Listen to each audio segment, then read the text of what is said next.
Assalamualaikum warahmatullahi wabarakatuh. Salam sejahtera bagi kita semua. Teman-teman media cetak, media elektronik, saya bersama Pak Gubernur Bank Indonesia, Ketua LPS, Pak Menteri Keuangan, dan Ketua OJK.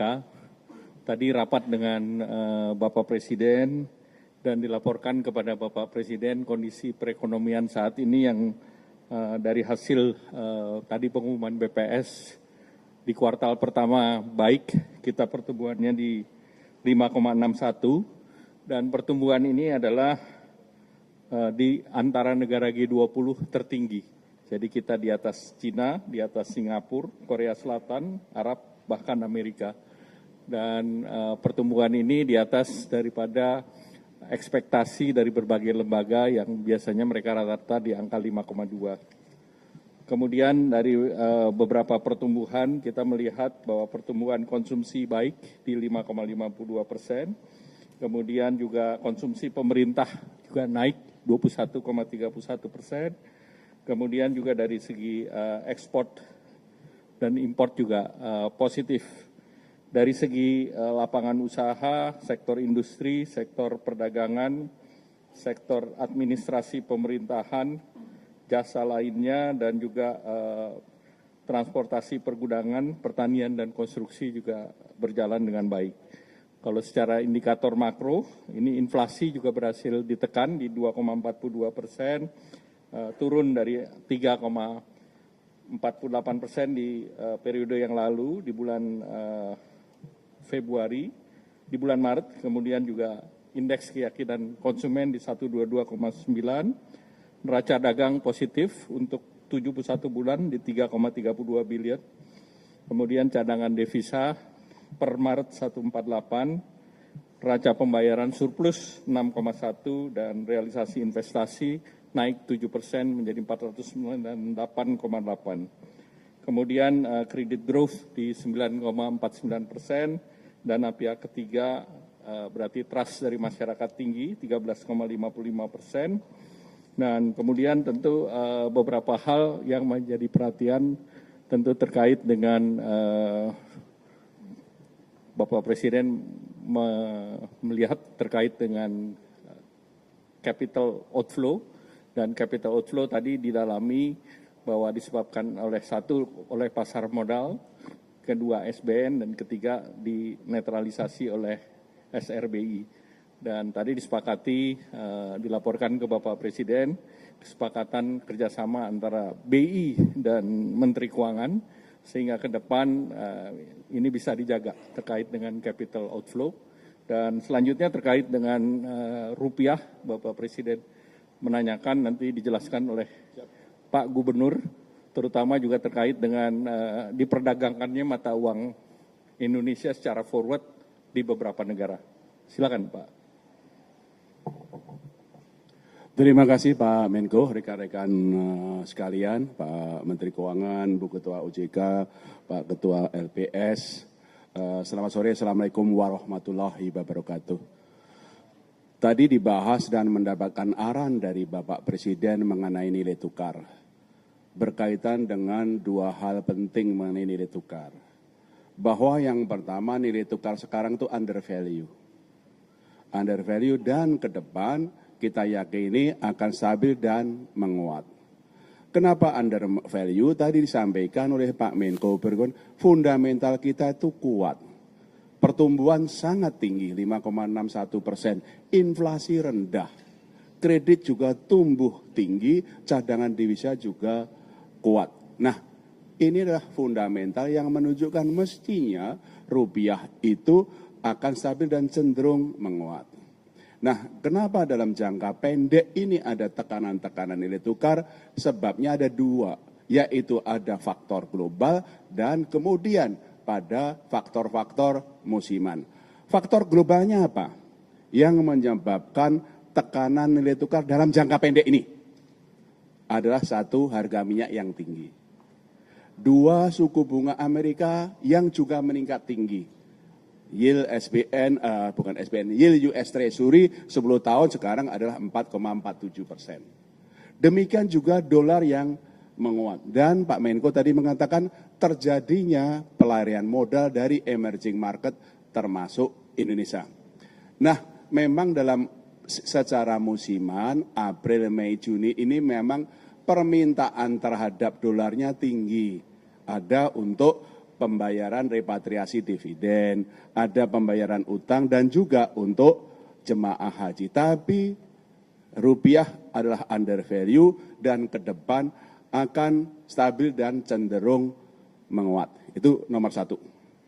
Nomor dua, ya, kami melaporkan kepada Pak Presiden dan Pak Presiden merestui dan kemudian memberikan suatu penguatan 7 langkah penting yang ditempuh Bang Nisa.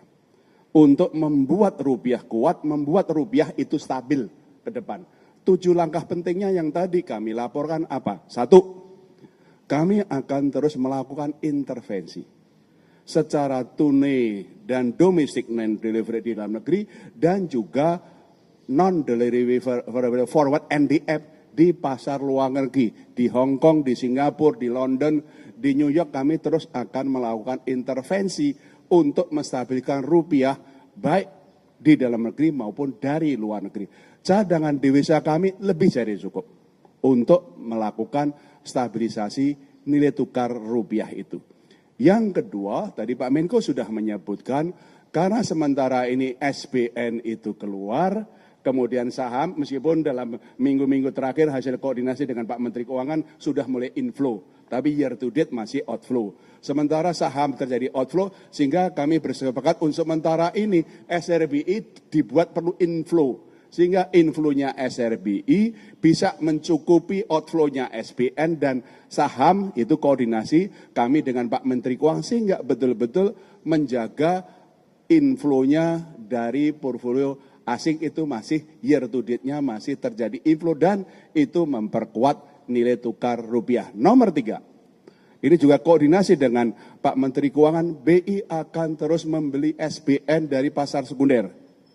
Ini koordinasi sudah awal tahun koordinasi dan kita lakukan.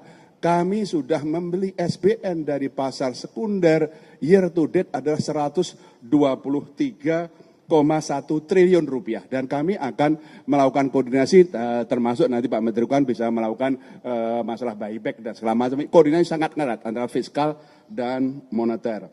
Kemudian yang keempat, kami juga dengan Pak Menteri Keuangan menjaga likuiditas di perbankan dan pasaran lebih dari cukup, yaitu terindikasi dari pertumbuhan uang primer yang selalu double digit. Di terakhir itu pertumbuhan uang primernya adalah 14,1%. Nomor 5, yaitu adalah yang kami sudah keluarkan adalah pembatasan pembelian dolar di pasar domestik tanpa underlying. Yang dulunya 100.000 dolar per orang per bulan, kita turunkan 50.000 dolar per orang per bulan. Itu yang kami langsung koordinasi dengan KSSK untuk penguatan, termasuk di dalam negeri itu adalah pasar yuan, Chinese yuan dengan rupiah sudah berkembang di dalam negeri. Karena lokal currency kita dengan Cina sama yuan, Cina sama rupiah itu sangat tinggi dan sekarang sudah mulai terbentuk pasar domestik yuan sama rupiah termasuk ini local currency sehingga itu mengurangi atau melakukan diversifikasi dari dolar sehingga itu bisa memperkuat. Nomor 6 adalah penguatan untuk pasar intervensi kami di offshore non-delivery forward. Supaya kita lebih mampu mengendalikan perkembangan nilai tukar di offshore, di luar negeri. Selain intervensi yang terus kami lakukan, kami juga membolehkan bank-bank domestik untuk ikut jualan offshore NDF di luar negeri. Sehingga pasokannya lebih banyak, sehingga itu akan memperkuat stabilisasi dari nilai tukar rupiah. Nomor berapa? 6 ya. Nomor 7 adalah peningkatan pengawasan kepada bank-bank dan korporasi yang terutama kami lihat bank-bank korporasi yang aktivitas pembelian dolarnya tinggi, kami kirim pengawas ke sana koordinasi dengan Bu Frederica Widiasari dari Ketua OJK untuk memastikan bagaimana stabilitas sistem keuangan terjaga. Terima kasih Pak Menko. 25.000. Ya. Yang tadi pembatasan pembelian dolar yang sudah kami turunkan dari 100.000 menjadi 50.000, kami persiapkan, kami akan turunkan lagi menjadi 25.000 sehingga pembelian dolar sampai dengan atau di atas 25.000 itu harus pakai underlying. Ya, itu yang kami akan perkuat, ini akan kami perkuat dalam negeri. Pak Menko sudah cukup? Oke, berarti yang lain. Silakan Pak Menteri Keuangan. Terima kasih Pak Menko. Saya sedikit aja, nggak 10 kayak Pak Gub tadi, 2 aja, 10 Pak. 7. Saya 2 aja mungkin. Yang pertama dari angka pertumbuhan ekonomi tadi yang keluar hari ini 5,61, itu kita diskusikan dengan Bapak Presiden bahwa kita memang sudah bisa membalik arah ekonomi. Dulu kan sebelumnya 5,39, sekarang 5,61. Dibanding sebelum-sebelumnya 5 atau di bawah 5 sedikit kan. Jadi ekonomi kita sedang mengalami akselerasi. Itu yang tidak disadari banyak orang sehingga orang agak takut dan keluar dari pasar modal. Kan saya kemarin bilang serok aja. Kalau mereka ikut mesti nanti ke depan akan untung banyak. Tapi jelas ekonomi sedang menuju pertumbuhan akan yang lebih cepat.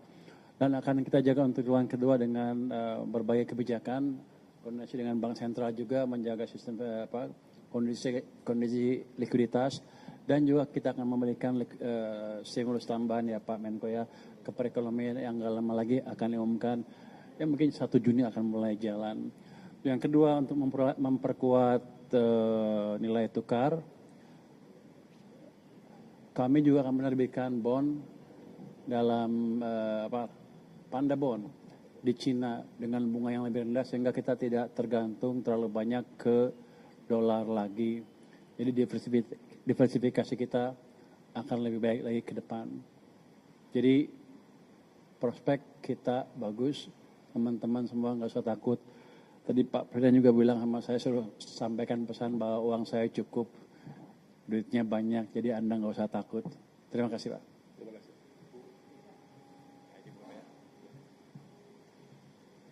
Terima kasih Pak Menko, yang saya hormati Pak Menko, Pak Gubernur BI, Pak Menteri Keuangan, Pak Ketua LPS, dan tentu saja rekan-rekan semua yang saya hormati. Selamat malam, Assalamualaikum warahmatullahi wabarakatuh.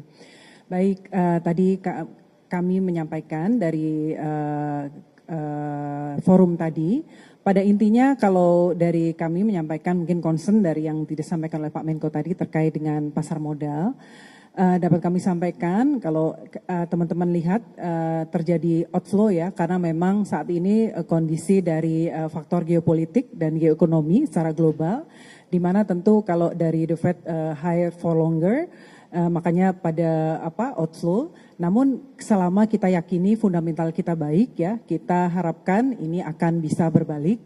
Namun demikian dapat kami sampaikan bahwa setelah market event yaitu yang dicetuskan dari semenjak akhir Januari kemarin dari MSCI, dapat kami sampaikan bahwa seluruh hal-hal yang menjadi concern dari global investor terkait dengan transparansi dari pasar modal Indonesia, di mana data dari 1% pemegang saham sudah kita buka, kemudian granularity dari data dari 9 klasifikasi menjadi 39 sudah kita sampaikan secara sangat granular. Kemudian ultimate beneficial owner juga sudah kita sampaikan, dan juga satu lagi terkait likuiditas yaitu untuk free float di atas 15% dengan stages yang kita sampaikan. Nah kemudian kalau kita melihat bagaimana perbaikan-perbaikan ini tentu menimbulkan implikasi ya. Kalau kita lihat nanti mungkin sebelumnya saya sampaikan, saat ini kalau teman-teman memperhatikan indeks harga saham gabungan, pergerakannya sudah inline dengan indeks-indeks utama seperti LQ45, IDX30 dan sebagainya. Jadi saham-saham yang sekarang pergerakannya sudah lebih ke fundamental, dan kalau kita melihat nanti mungkin pengumuman di Mei ya oleh MSCI dan juga nanti di Juni untuk terkait market kita, ya mungkin kalau di Maret nanti akan ada rebalancing dari indeks MSCI kita, mungkin kita ya expect akan terjadi penyesuaian, namun kita sampaikan ini adalah temporary dampak temporary dari perbaikan yang kita lakukan. seperti short term pain gitu ya, tapi harapannya ke depan akan semakin baik secara fundamental dan kita harapkan ini akan semakin baik karena kita terus memperbaiki contohnya untuk pendalaman pasar. Teman-teman kalau melihat angka jumlah investor di pasar modal kita dalam 1 tahun tuh naik sekitar 5 juta SID. Jadi kita pendalaman pasar, bagaimana investor domestik kita tingkatkan supaya kalau terjadi gonjangan di luar tetap lebih stabil untuk market kita. Mungkin dari kami itu Pak Menko, terima kasih. Terima kasih Ibu Fredrika Widiasari. Yang terakhir terkait dengan regulasi devisa hasil ekspor sumber daya alam.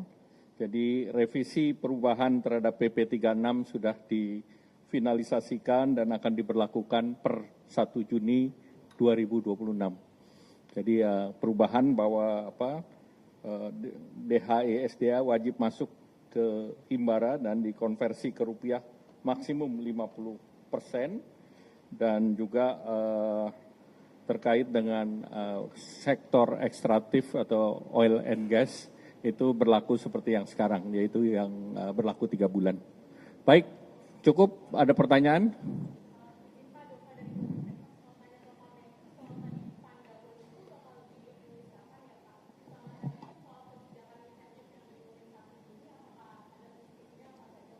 Nanti sesudah matang nanti kita umumkan. Lagi digoreng dulu. Cukup ya?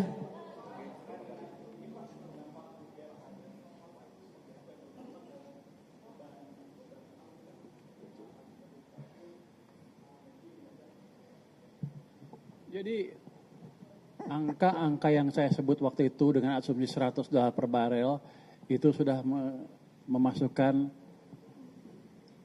asumsi nilai tukar yang tidak jauh dari sekarang. Jadi angkanya nggak berubah, jadi fiskal tetap aman, sudah kita perhitungkan.